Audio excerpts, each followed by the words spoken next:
So some user defense 101 here for you guys in the chat and in the comments. We've got Landon Collins in the middle of the field. We've already usered before. Now, so Jay Reedvick's definitely worried about the user.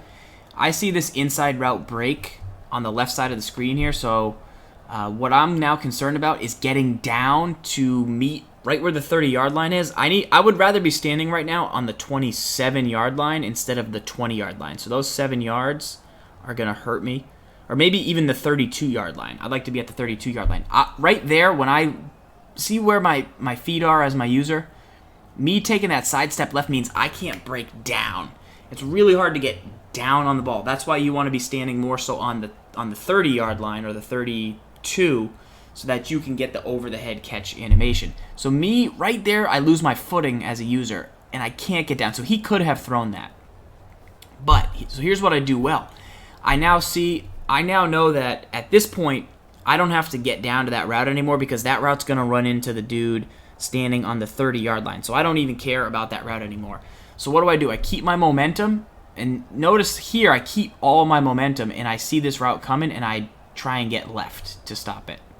I could have done a better job, actually, now that I look at it, but I did keep some of my momentum. I actually bumped into him a little bit, and I tried to keep full speed. I didn't want to take such a big loop. Like, I don't want to take that big of a loop. I want to, remember, stay underneath.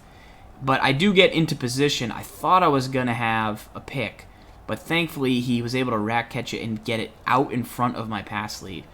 But I think what's just super important to recognize is, like, if you're playing on offense and you see this route, you can throw this. Even though the user's there and you're like, oh, man, I don't think he could have thrown that. It's tough thing to recognize, and he might have been actually looking at 28, but he could have thrown that. For me, I did a good job.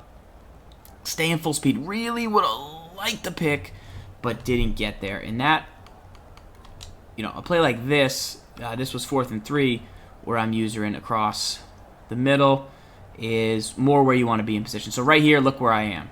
I'm underneath, and even though I'm underneath this route, I now know, I know he's not going to throw to 87, who I'm using right here. It's 4th and 3, so he has to get 3 yards.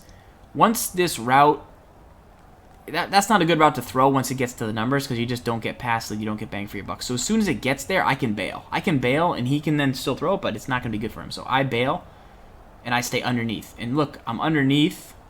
I'm 7 yards from where he actually throws it as he's about to. But I cover all that ground and get back up there and make the pick and take it for 6. But that's a little like usering in action in a game sense. So I think it's something to keep your eye on. Like, you can throw at people's users, but you just want to make sure that you know where they are. You'd prefer them to be behind the play. Cool. Follow the channel, guys. Good game, Jay Reedvick.